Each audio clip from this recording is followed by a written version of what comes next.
Olá, eu sou a Laís e hoje eu vim aqui para falar com você sobre extensão. Mas calma, não sai desse vídeo ainda. Eu vou te explicar sobre isso de um jeito simples. Essas são atividades importantes e você precisa delas na sua formação. Então, vamos começar entendendo o que é a extensão. Esse é um termo que mostra a relação entre a universidade e a sociedade. Uma relação que gera benefício para os dois. E aí você pode estar se perguntando, como assim benefícios, Laís? Olha só, na atividade de extensão, você, estudante, tem uma experiência prática imersiva. É um benefício importante, concorda? E é claro, a comunidade local também ganha no desenvolvimento, no bem-estar da sociedade. É a sociedade que você, estudante, está inserido. Todo mundo ganha. Agora você entendeu, né? Entendeu como essa atividade de extensão é importante. Então, eu vou te contar uma outra coisa. Ela não é só importante, ela é obrigatória. Isso mesmo, as atividades de extensão fazem parte do currículo de todos os estudantes que ingressaram no ensino superior a partir de 2023. Então, essa inclusão aconteceu devido à legislação vigente que está relacionada ao ensino superior. Para ficar bem mais claro, essa foi uma determinação do Ministério da Educação para todas as instituições. Então, você entendeu, né? Não é uma ação exclusiva da Unicesumar ou exclusiva do seu curso. E você sabe, nós temos um compromisso muito sério com a qualidade. É nisso que você investe. E é isso que a gente vai te entregar. Então, os projetos de extensão são mais uma ação para esse atendimento da legislação, mas também uma ação que reafirma o nosso compromisso com você. Com você, aluno que quer o ensino de qualidade, com a sua formação e, claro, com o seu futuro. Entendeu toda a parte teórica, né? E aí você pode me perguntar, tá, mas e na prática? Na prática, o projeto de extensão significa que 10% da sua carga horária total do curso de graduação é obrigatoriamente cumprida com atividades de extensão. E aqui vai um lembrete importante e, na verdade, é mais do que importante, ele é essencial. Cumprir toda a carga horária de extensão é um requisito obrigatório para você concluir seu curso. Sim, você entendeu exatamente isso. Se você não cumprir as atividades extensionistas, você não vai concluir o curso e nem participar da colação de grau. Calma, não é hora de se desesperar. Eu tenho uma boa notícia. Para te ajudar com essa jornada repleta de oportunidades de aprendizagem e transformação, nós temos um portal de extensão. Legal, né? Você pode acessar ele pelo estúdio com uma série de atividades, projetos e lá você vai escolher aderir e realizar o seu projeto de extensão, considerando a sua vocação, as suas necessidades, a realidade aí da sua cidade. Então, acesse o portal de extensão e fique por dentro das atividades e de todas as oportunidades. Até mais! Olá!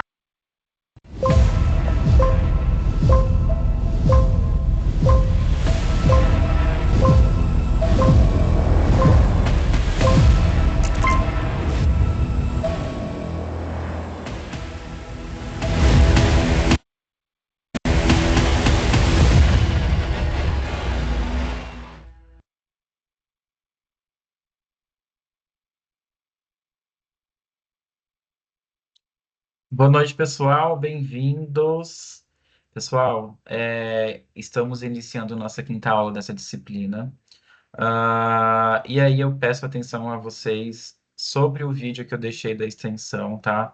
Lembrando que tem carga horária obrigatória. É uma prática estabelecida pelo MEC, então é necessário que cumpra essa carga horária obrigatória até o final do curso, ok? Quanto antes vocês realizarem, não tem uma regra que vocês precisam realizar tudo de uma vez. Vocês podem se programar e fazer aos poucos também, mas se tiver mais de uma atividade que te interesse, você pode fazer também mais de uma ao mesmo tempo. O importante é que vocês realizem até o final do curso. Então, voltando aqui, nossa quinta semana de aula. Semana que vem, como eu havia informado, vocês terão o Let's Talk. Para quem não sabe o que é o Let's Talk, é aquela live tira dúvidas da atividade mapa. Então, foi marcado para segunda-feira e o horário ficou estabelecido às 20h30, ok? Às 20h30 vai coincidir logo após a prática que vocês têm da disciplina anterior de conforto. Então, vocês terão essas duas coisas na segunda-feira. Para participar, é só vocês acessarem o link do Let's Talk não vai estar igual ao link das aulas ao vivo, que é naquela caixinha. Vocês vão descer um pouco para baixo do estúdio, perto da atividade fórum, e lá vocês vão encontrar o link para acessar direto aqui pelo Teams, tá bom? Nós vamos iniciar então agora a nossa aula e gostaria de convidar o professor para fazer parte aqui e ficar à vontade para dar início aos conteúdos. Beleza, professor Renan, obrigado. Boa noite, pessoal, tudo bem com vocês? Espero que estejam todos bem, passaram bem a semana, né? E vamos aí começar a nossa quinta semana de aula, nossa quinta unidade. Vamos discutir um pouquinho de tecnologia hoje. Vamos lá? Eu vou compartilhar minha tela aqui. Pessoal, mesmo recadinho de sempre, tá? Se tiver algum problema no som, tiver algum problema no som e áudio, é a mesma coisa, né, Thiago? Se tiver alguma coisa na imagem, a tela estiver um pouco atrasada, vocês vão avisando aí, tá?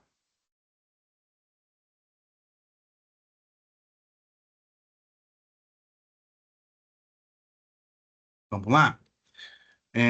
Peço aqui atenção, pessoal. Hoje, em termos de conteúdo, vai ser um pouquinho diferente das aulas anteriores. A gente vai ter um pouco menos de conteúdo denso, mas alguns momentos para a gente fazer algumas discussões, tá certo? Que eu acho que é um tema bastante relevante para a gente trocar ideias, tá? Vamos lá, então. Então, aqui a nossa unidade 5 hoje, novas tecnologias de construção. É um tema que me é muito caro, já havia comentado com vocês em algumas oportunidades. Minha área de pesquisa é na área de tecnologia, mais específico em tecnologia voltada à madeira, tá? Então, sou aí um nerd de criação, sempre fui desde muito novinho, sempre gostei de mexer em computador, aprender coisas novas. Então, tem muita coisa que eu gosto bastante. Então, vamos lá. Quais são as metas de hoje, pessoal?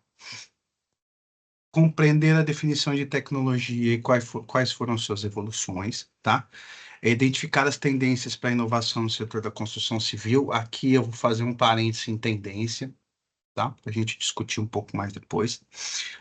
Entender os conceitos dessas novas tecnologias, perceber as vantagens de aplicação dessas tecnologias para a arquitetura, identificar onde, como podem ser feitas aplicações das inovações no setor da construção, compreender os processos de impressão 3D no setor de construção civil e distinguir os tipos de software e tecnologias avançadas ao setor, tá? Então, nós vamos ver aqui algumas questões interessantes sobre inovações e principalmente sobre o uso de novos, né, softwares que a gente pode trabalhar na nossa área, tá? Então, vamos lá. Todo mundo acompanhando comigo aqui, ó. As novas tecnologias, elas são em si responsáveis pela inovação da construção civil, tá? Pensem sobre isso, fiquem com isso em mente. Durante a aula a gente vai discutindo e levantando alguns pontos, tá? E aqui fica uma reflexão, tá, pessoal? A tecnologia é ferramenta, tá? Muito importante, tá? Sem saber como fazer, fica impossível a realização de qualquer ato, tá bom? É o seguinte, tá? Eu posso colocar um parafuso em uma parede com um martelo? Eu posso? Vocês podem me responder.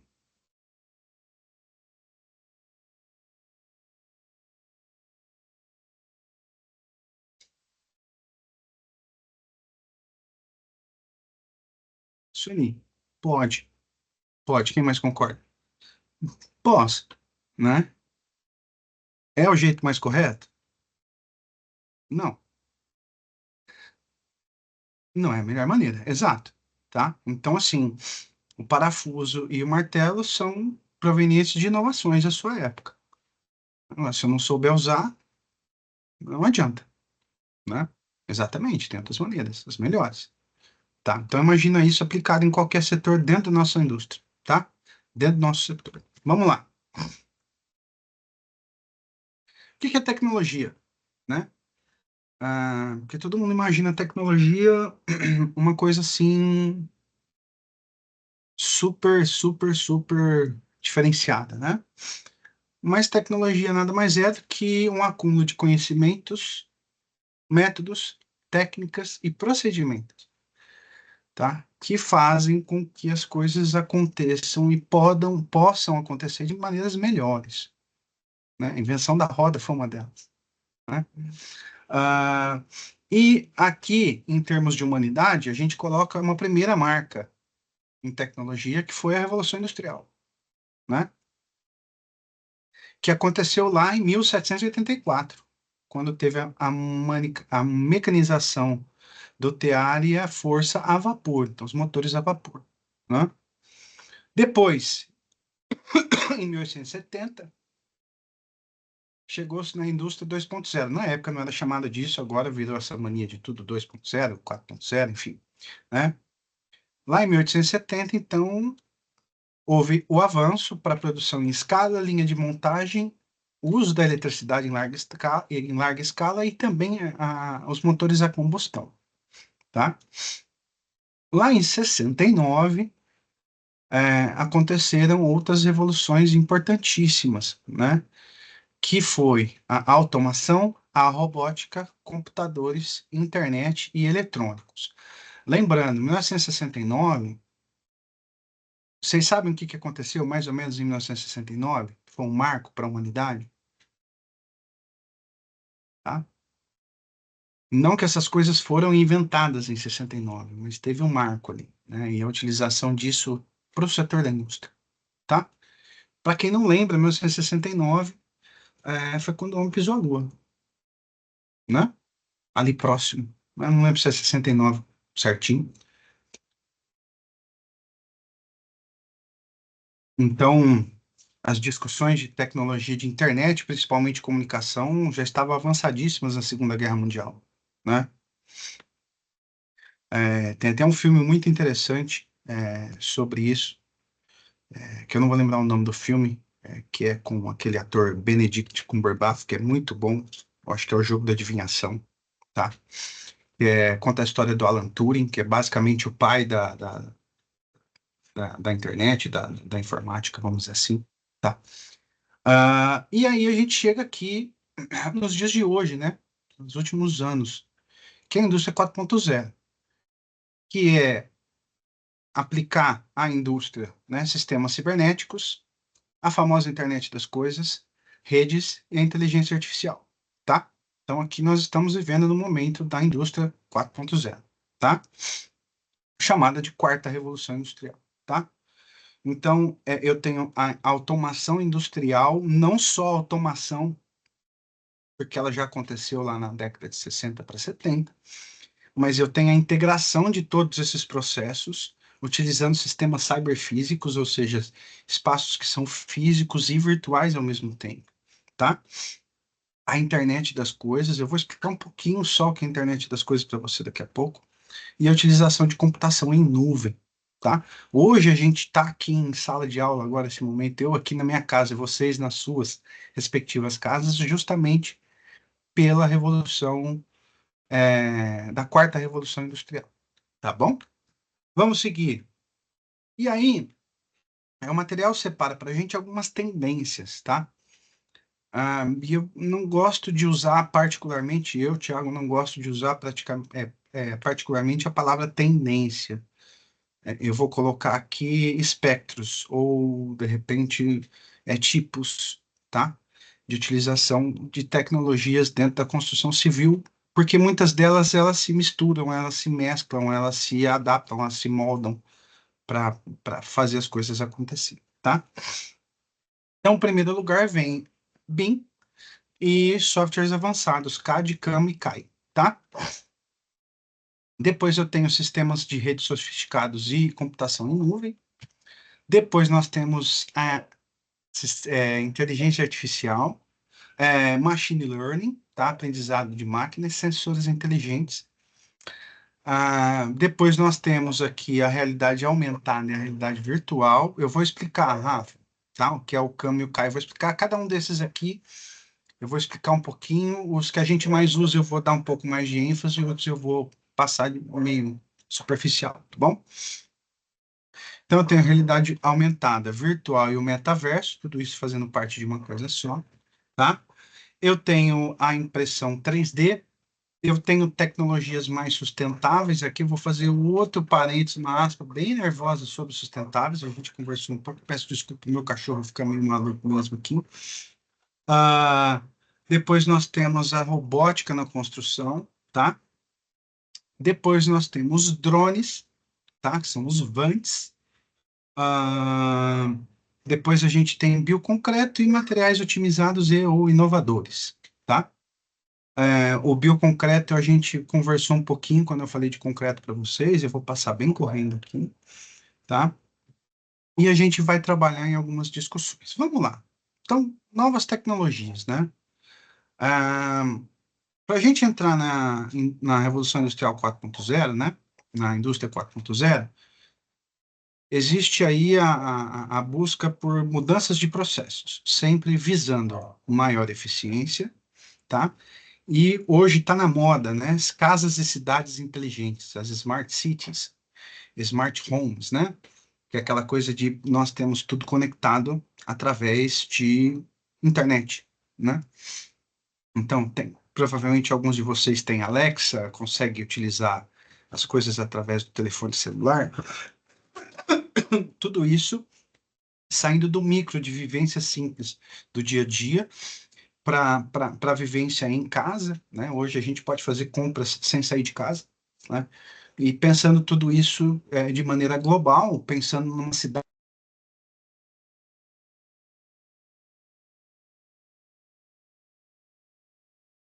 muito mais marketing do que qualquer outra coisa, tá? Então, eu tenho esse organograma bem bacana aqui para vocês. Travou? Vocês estão me ouvindo aí, pessoal? Tá tudo bem? Beleza. Tá. Tem esse organograma aqui que vai deixar bem claro como é que funciona essas mudanças de processo e como essas coisas vão levar para casas e cidades mais inteligentes, crendo que isso vai fazer com que a gente tenha um melhor planejamento urbano, tá? E aqui, de novo, vou colocar muito parênteses nisso, porque essa tecnodependência pode prejudicar um pouquinho. Vamos lá, seguindo. Então, beleza, falamos um pouquinho de tecnologia, falamos um pouquinho sobre essa inovação, o processo da tecnologia em si, das revoluções industriais, e aí a gente começa a colocar a tecnologia na construção civil, sobretudo no cenário nacional, tá? A gente sabe que na construção civil, principalmente no Brasil, a gente tem um setor muito menos mecanizado do que alguns países, tá? Então, a gente tem muita mão de obra de maneira artesanal ainda, e muito pouca tecnologia, tá? E a dificuldade principal colocada aqui é a falta de profissionais habilitados. E aí eu vou fazer outro parênteses, tá? Não é a culpa, não é porque tem pouco profissional, tá bom? O problema é outro, tá? A Autodesk, se vocês não conhecem ainda, vocês não vão aguentar mais ouvir o nome dessa empresa em determinado momento. É uma empresa que tem ali o domínio nos softwares que a gente usa para trabalhar, né? E ela fez uma pesquisa nos últimos anos aí e colocou o Brasil como o menos avançado em termos de uso de tecnologia da construção civil, tá bom?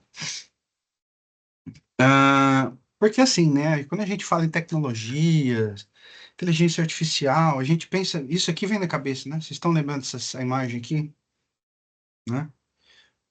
Então, aquela coisa, tudo muito bonito, e pega daqui, eu mexo na tela e tudo mais. Todo mundo queria ser um Tony Stark da vida para poder fazer essas coisas todas de maneira virtual, mas não é muito bem assim, né?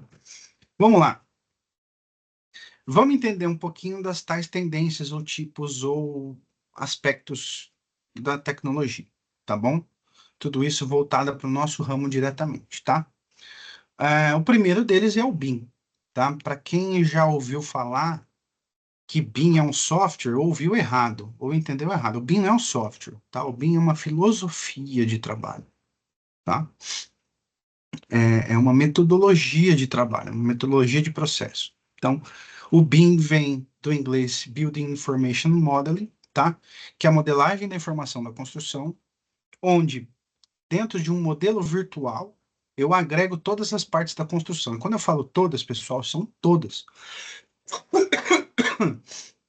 São literalmente todas as partes da construção, tá? E isso permite, por exemplo, os softwares BIM permitem, por exemplo, que a gente possa trabalhar de maneira mais dinâmica, tá? Como assim, professor, mais dinâmica? Bom, no processo mais artesanal, a gente tem uma certa sequência que a gente corre os processos, desde a da concepção do projeto até a construção em si, tá? Que é basicamente o cidadão vai lá, contrata um arquiteto, o arquiteto faz o projeto, depois passa o projeto para o engenheiro, depois passa para o construtor, tá? E nesse meio do caminho vai passar pelo estrutural, o hidráulico, o elétrico, dependendo do tipo de construção, tem prevenção de incêndio, tem lógica, tem uma série de outros elementos que vão fazer parte desse processo e o projeto fica nesse lá e cá, nesse vai e volta. Tá? Aqui as coisas facilitam, porque as coisas podem acontecer ao mesmo tempo, tá? Eu tenho as atualizações em tempo real desse processo. Então, eu estou fazendo ali um modelo virtual da minha construção, não é um desenho de um prédio. É a construção virtual. Então, tudo que teria na construção tem no meu modelo virtual, tá? Eu tenho integração de informações ao desenho. Então, assim, quando a gente tem algum software, a gente levanta paredes, né? Não é um paralelepípedo formando aquela parede, aquele elemento em 3D ou duas linhas quando a gente usa um software em 2D. Eu tenho tudo ali dentro. Todas as informações relativas a quantos tijolos eu tenho por metro quadrado, qual que é o uso da argamassa, qual argamassa que é, contato direto com o fornecedor, enfim, é um negócio muito, muito interessante, tá? E os principais softwares utilizados no mercado hoje são o Revit e o ArchiCAD, tá bom?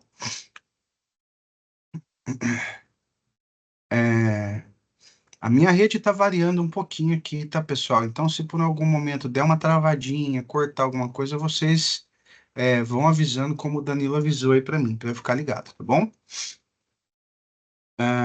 Vamos lá. Próximo item, né? Que são os outros softwares, né? Nós temos o CAD, CAM e o CAI, né? A Rafa perguntou o que é cada um deles, né? Então vamos começar pelo CAD, que eu acho que é o mais comum, tá? O que significa CAD? É o Computer Aided Design, tá? Ele trabalha em 2D ou 3D, para quem já sabia o que era o AutoCAD, por exemplo, o AutoCAD também trabalha em 3D. O 3D do AutoCAD é horrível, tá? Mas ele trabalha também, tá bom? Tá aqui a telinha básica do AutoCAD, que eu já estou mais do que acostumado a trabalhar com esse negócio aqui, tá? Eu trabalho com AutoCAD, pessoal, desde 98, tá? 1998, faz bastante tempo. Depois a gente tem o CAM, tá? O que é o CAM? É o Computer Aided Manufacturing, tá? O que ele é? Ele vai basicamente pegar informações de desenho e projeto e transportar isso para uma linguagem em que a máquina entenda. Então, basicamente, eu faço o desenho de uma peça, jogo para a máquina que vai produzir essa peça e ela vai ser capaz de produzir, tá? O principal software usado no CAM é o SolidWorks, que eu já me arrisquei um pouquinho a trabalhar com ele, mas ele é um pouco fora do que a gente está acostumado a trabalhar, tá? É muito legal, é muito complexo, é muito interessante, tá? Recomendo vocês, a quem tiver curiosidade, ver aí vídeos de algumas coisas que o pessoal consegue fazer com o SolidWorks, tá bom? E a gente tem o CAI, tá? O que é o CAI? É o Computer Aided Engineering, tá? Que aí ele já não é mais a parte de produção diretamente, tá? Eu vou pegar a parte de análise, tá? Então, o CAI, ele vai fazer análises estatísticas, térmicas, dinâmicas, acústicas e criar protótipos, tá? E o principal software usado é o CATIA, né? Aqui tem uma foto do CATIA que é bem antiga, ele está até com a interface do Windows XP, aqui ainda, o melhor Windows que já existiu nesse universo, em que a gente consegue fazer simulações. Então, aqui, para alguns elementos, quando a gente vai fazer alguns estudos sobre conforto, principalmente, é muito interessante trabalhar com isso aqui, tá? São esses 3 tipos de software. Espero que tenha dado para dar uma clareza, tá, Rafa? Vamos lá. Nuvem. Eu tenho armazenamento, processamento, redes e softwares, tá? Através da internet, pessoal. Então, com a nuvem eu tenho acesso remoto, eu tenho flexibilidade e mobilidade. O interessante disso aqui é que eu posso aliar, por exemplo, tanto o BIM quanto o CAD ou qualquer outro método com o nuvem, tá? Porque a gente vai utilizando esse acesso em nuvem e consegue garantir esse controle, tá? Durante a pandemia a gente usou bastante. Durante um tempo, os meus trabalhos todos, do mestrado, dos meus projetos, todos ficam em nuvem, tá? Eu consigo acessar de qualquer lugar. Recomendo bastante vocês a trabalharem sempre em nuvem, tá? Para não perder as coisas. Então, os trabalhos que vocês fazem, as coisas, não salvam em um HD, um pendrive, nem nada disso, tá? Bota lá, ó, tem bastante opções. Tem Google Drive, Dropbox, OneDrive também são super interessantes, tá? E assim, são gratuitos e se vocês conseguirem juntar tipo R$ 100 por ano, vocês têm um aumento significativo aí de armazenamento, tá bom? E o Autodesk BIM 360 é o sistema de nuvem da Autodesk. Então, isso além de você estar trabalhando com software da Autodesk, ela permite você ter esse armazenamento e utilização desses elementos em nuvem, tá bom? Vamos lá. Inteligência artificial. Está em moda, né? Inteligência artificial. Então, qual que é a busca ali da inteligência artificial, tá? É aumento de produtividade, tá? Eu tenho aumento de produtividade em orçamento e compra, eu tenho melhora em monitoramento de colaboradores. Quando eu faço monitoramento de colaboradores, eu tenho entrega de etapas e cumprimento de prazos muito mais eficazes, tá bom? É um capataz virtual, praticamente, tá? Mas é muito mais interessante porque você consegue fazer as coisas via processos algorítmicos que facilitam algumas coisas, tá bom? Utilizando a inteligência artificial de maneira correta, a gente consegue otimizar planejamento, tá? A gente consegue fazer muito melhor a gestão de recursos e aqui eu coloquei, cara, mas tomada de decisão através de inteligência artificial eu tenho muito receio. Ô, Lucas, eu faço isso algumas vezes também, mas em etapas assim que são prévias, tá? Nada muito eficaz, não. Dá para perceber pela cor da minha cara, porque se eu pudesse fazer as coisas em papel, aquarela e lapiseira, eu faria, tá? E eu acredito que ia ficar muito melhor do que fazer pelo computador. Mas enfim, se agiliza muita coisa, tá? Vamos lá. Aí eu coloquei aqui, ó, uma definição super interessante, básica ali, quando você procura sobre o que é IA na internet, tá? Capacidade de sistemas computacionais simular a inteligência humana. Mentira, não faz isso, tá? Permitido que executem tarefas que normalmente exigem raciocínio, não aprendizagem. Talvez resolução de problemas e tomadas de decisões também não, tá? Beleza, Samuel. Essencialmente, a inteligência artificial busca criar máquinas capazes de aprender. Sim, machine learning tem um processo mais ou menos assim. Adaptar-se e agir de forma autônoma. Mentira, a inteligência artificial não trabalha de forma autônoma, tá?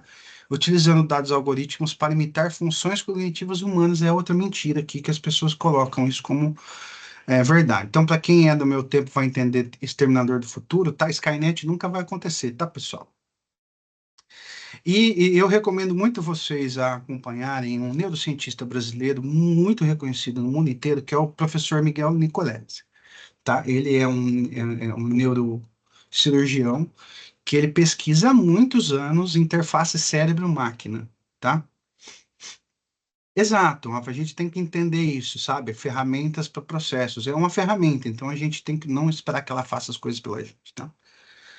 E o Miguel Nicoleles, ele trabalha com pesquisa sobre interface cérebro-máquina. E ele falou uma frase dias atrás falando inteligência artificial nem é inteligente nem artificial, tá? O que primeiro não é inteligente, porque para ter inteligência ela precisa por si só fazer as coisas, e nem é artificial, porque ela depende de pessoas alimentarem a rede, tá bom? Então, tudo que vocês vão ouvir aí de milagres da inteligência artificial é história da carochinha, tá bom? Vamos lá. Internet das coisas, não vou ficar desabafando as 2 horas com vocês aqui. A internet das coisas, ela depende de 3 elementos principais, tá? 3 componentes. Primeiro, são dispositivos.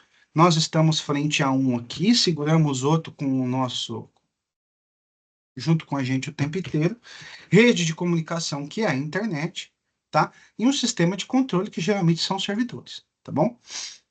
Então, é basicamente, a internet está interconectando todos os elementos que a gente usa no nosso dia a dia, e facilitando muitas.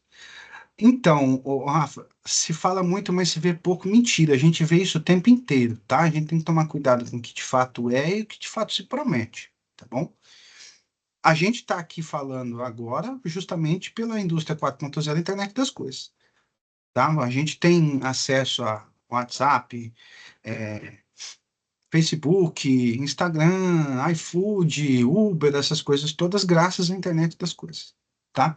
Você tem um Alexa na sua casa, você tem um Bluetooth no rádio do seu carro, que tem o GPS, enfim, tudo isso faz parte da internet das coisas, tá? Vamos lá. Vamos entrar no metaverso. O que é o tal do metaverso? É o espaço virtual tridimensional, tá? Então, eu tenho essa interação entre usuários, muito conectados, né? Eu posso fazer essa interação com outros usuários, que é o que a gente está fazendo aqui, e também eu tenho interação com o ambiente digital, tá? O que a gente está fazendo aqui, de certa forma, está no metaverso, tá? Ok?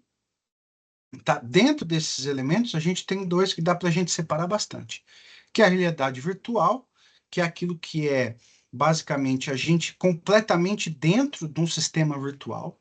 A gente usa aqueles óculos, né?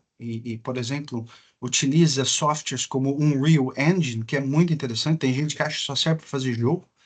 Tem um escritório de um ex-camarada meu de sala de aula que trabalha com interação de realidade virtual para mostrar projetos para clientes, planejamento de espaços. O cliente entra no espaço, abre porta, fecha a porta, troca as coisas, é super interessante. Participei de uma pesquisa de uma mestranda, colega minha também, sobre isso, né, sobre como a realidade virtual ajuda as pessoas a ter um pouco mais de noção daquilo que se está projetando. Esse sentido é interessante, mas as suas limitações, e a realidade aumentada, que é basicamente a gente colocar algo do mundo virtual dentro da nossa realidade, né? Quem já jogou Pokémon Go aí sabe o que eu estou falando sobre realidade aumentada. Não é aquela coisa de você escanear um QR Code e aparecer um objeto na tela do seu celular como se ele estivesse com você ali, que você pode tirar foto, interagir, colocar até através de óculos e tudo mais, tá bom? Vamos lá. E aqui, interessante pra caramba, é a impressão 3D, tá? A impressão 3D, ela não serve só para a gente fazer coisas pequenas e tudo mais, tá?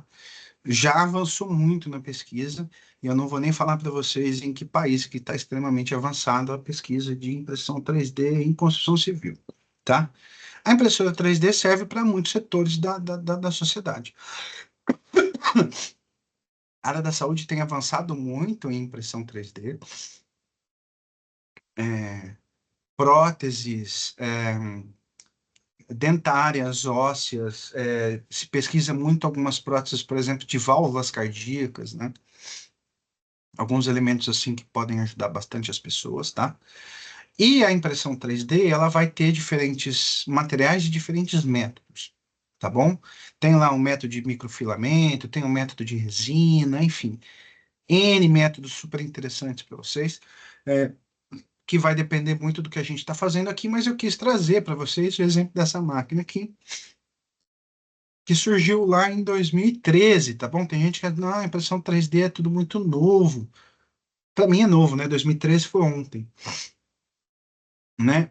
Mas assim, 2013 foram construídas 10 casas em 24 horas pela empresa Winsum na China, né? Então eles fizeram fabricações de peças de maneira impressas, como essa máquina, por exemplo, aqui, e depois foi montada, e aí foram aparecendo algumas outras situações, como o caso dessa máquina aqui, que fez a impressão de algumas casas.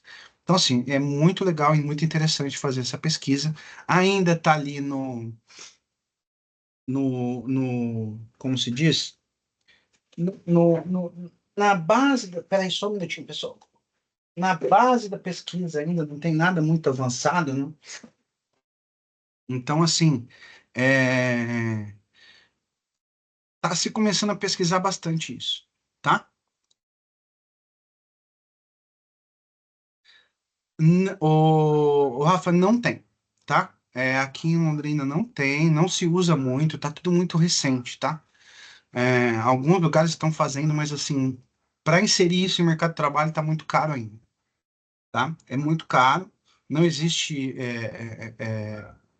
não existe base para o mercado absorver isso ainda, é muito caro, tá? Essas pesquisas todas ainda são do meio acadêmico, tá?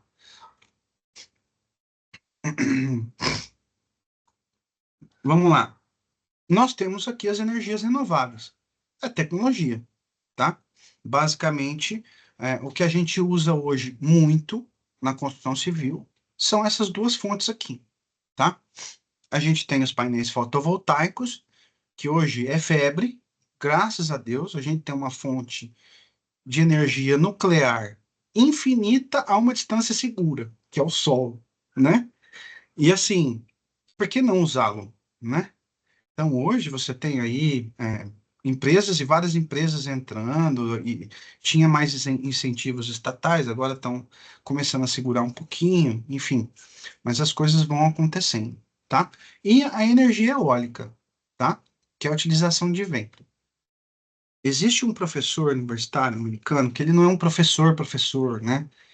É um cara que ele faz pesquisas em campo, ele mesmo experimenta as coisas, tá? Eu vou escrever o nome do site dele aqui para vocês no chat, eu vou pedir para que vocês pesquisem como o cara consegue ser inovador com coisas pequenas, tranquilas, tá?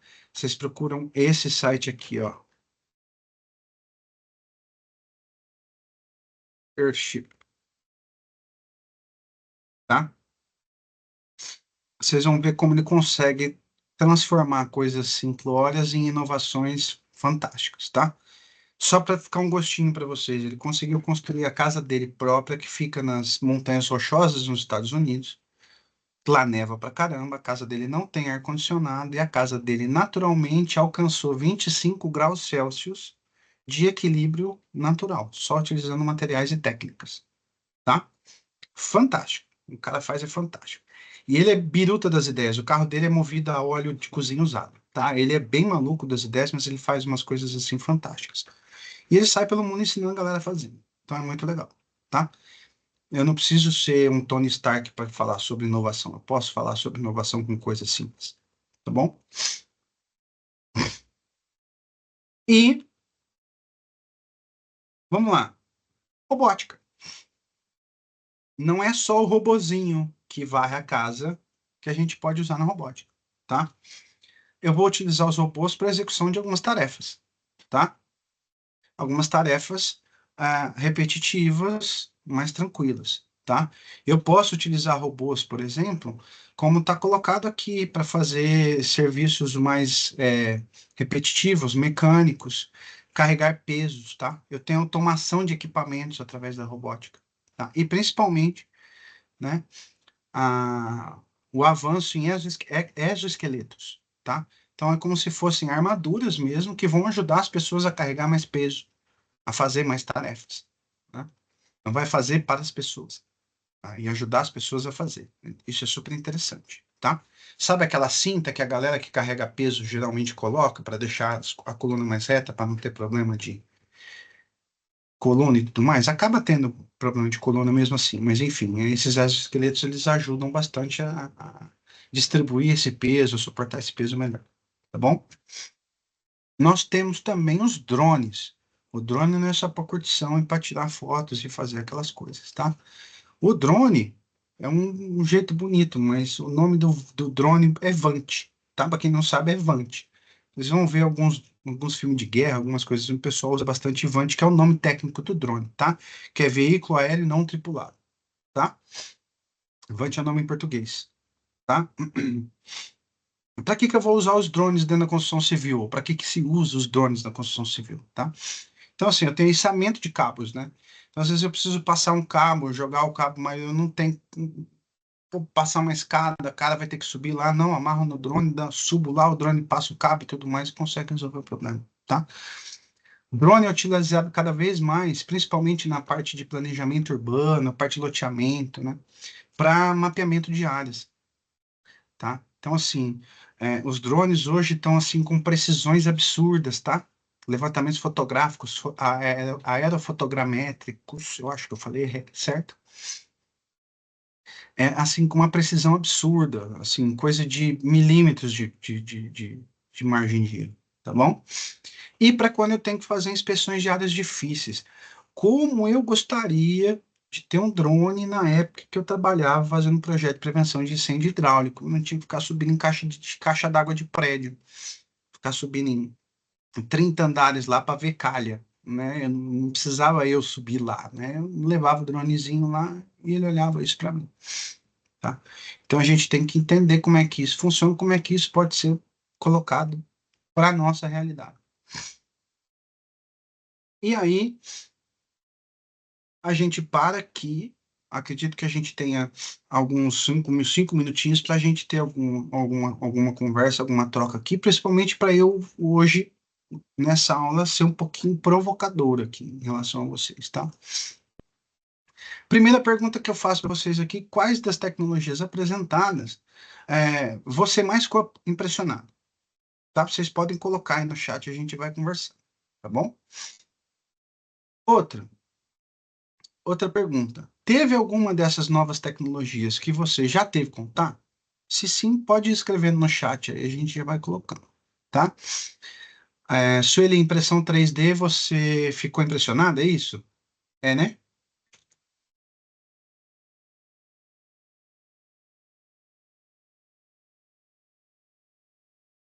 É assim, impressão 3D, para mim, até alguns anos atrás, era assim.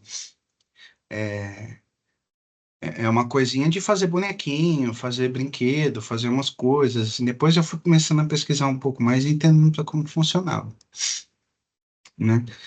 É, o Felipe falou no AutoCAD, né? O AutoCAD você tem contato, Felipe, é isso?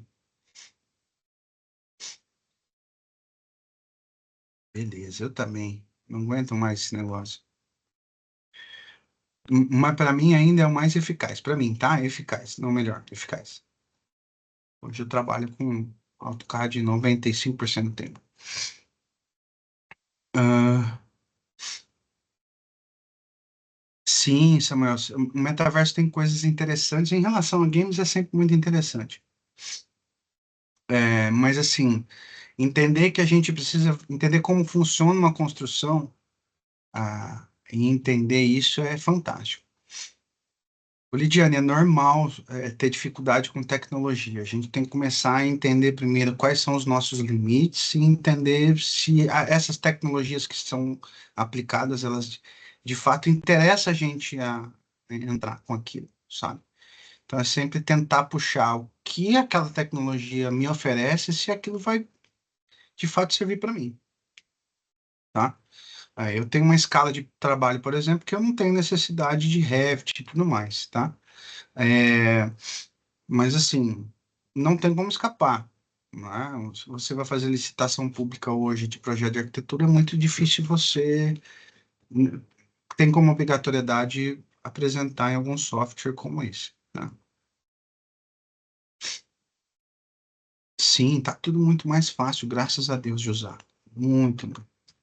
E aí, fica aqui a provocação final, tá? E aí, se vocês quiserem fazer as contribuições de vocês, no tempo que a gente resta, a gente conversa aqui. A dependência de tecnologias está limitando a capacidade do indivíduo em tomar decisões nos processos? Tá? Essa é a provocação que eu deixo para vocês aqui. Porque a gente está terceirizando tudo. Então, dizia-se há tempos, né? Vamos, isso aqui vai facilitar, vai agilizar o nosso processo, vai fazer com que as coisas fiquem mais ágeis. E, de fato, elas ficam mais ágeis, mas a gente nunca trabalhou tanto quanto antes, né? Então, essas questões, elas precisam ser sempre feitas e colocadas em parâmetro, né? O entendimento aqui é a reflexão crítica sobre as técnicas e as coisas que a gente apresenta. Então, será que todas essas novas tecnologias elas estão de fato fazendo coisas melhores? Né? Porque hoje a gente vê na internet o que a gente vê de curso de BIM, curso de CAD, curso de software, curso disso, curso de não sei o quê, e as obras de arquitetura não têm ficado cada vez mais iguais, mais parecidas, pasteurizadas, uniformizadas. Né? Então, obras como eram feitas na década de 30, 40, 50, até 60, obras únicas, obras imponentes, obras diferentes, nem imponentes no sentido de grande, né? Que vieram basicamente da principal ferramenta que a gente tem, que é o cérebro. Não sai mais, porque faz tudo, o IA faz tudo, o Revit faz corte, faz isso, faz aquilo, mas ele faz aquilo que você manda você fazer, ele não faz nada sozinho, ele não tem autonomia. Né? A gente tem. Então, isso é importante para vocês. Até porque, pessoal, tem só uma coisa que só precisa acontecer uma coisa para tudo isso de tecnologia ir pro buraco, que é isso aqui, ó, tá? É só puxar da tomada. Puxou da tomada, acabou tudo, certo? O que não acabou aqui, ó, tá? Isso é importante vocês terem, tá bom?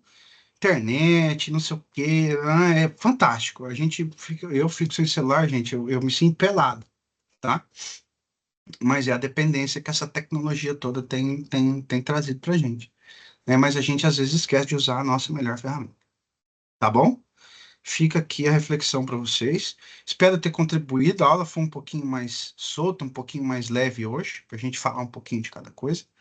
E aí eu fico à disposição, se vocês tiverem mais perguntas, se a gente tiver um tempinho também, professor Renan, não sei se a gente já breca aqui já, tá bom? E é isso aí. Se alguém tiver alguma dúvida, pode mandar com certeza. A gente pode esperar um pouquinho.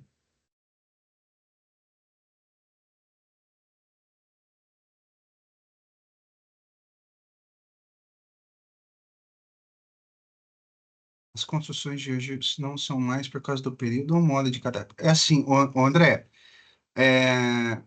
depende bastante, tá?